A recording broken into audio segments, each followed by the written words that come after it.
निदा खानला अटक झाल्यानंतरही इम्तियाज जलील यांच्याकडून पाठराखण, फक्त आरोप, मात्र निदा दहशतवादी नाही, जलील यांची प्रतिक्रिया.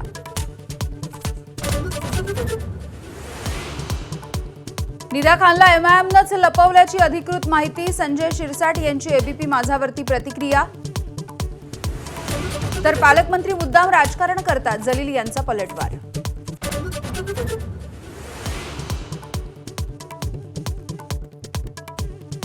संभाजीनगरमध्ये निदा खानला एमआयएम नगरसेवक मतीन पटेल यांनी दिला आसरा. नाशिक पोलिसांकडून गुन्हा दाखल, मतीन पटेल यांची चौकशी.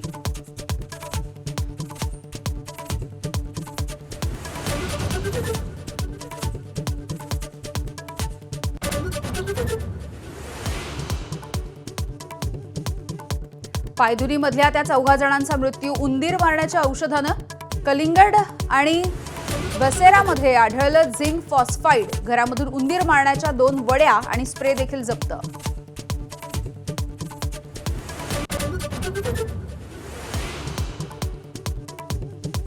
पश्चिम बंगालमध्ये सरकार स्थापन करण्यासाठी हालचालींना वेग. अमित शहांच्या उपस्थितीमध्ये कोलकात्यामध्ये भाजपची बैठक. सुवेंदू अधिकारी मुख्यमंत्रीपदाचे दावेदार.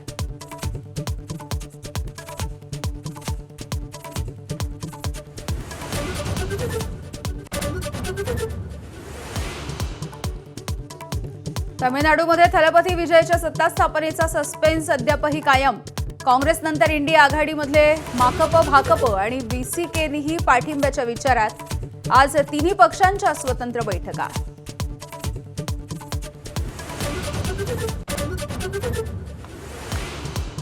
काँग्रेसचे केरळमधले मुख्यमंत्री आज निश्चित होणार. पर्यवेक्षकांचा रिपोर्ट हायकमांडला देणार. केसी वेणुगोपाल मुख्यमंत्रीपदाच्या शर्यतीत आघाडीवर.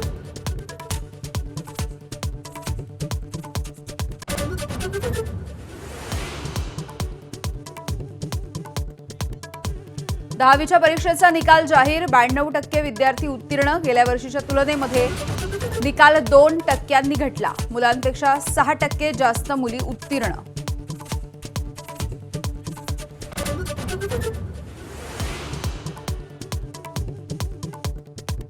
राज्यामध्ये अवकाळी पावसामुळे पिकांचं नुकसान. सातारा, रायगडमध्ये घरांचे छप्परही उडाले, तर बुलडाण्यामध्ये कांद्याचं नुकसान.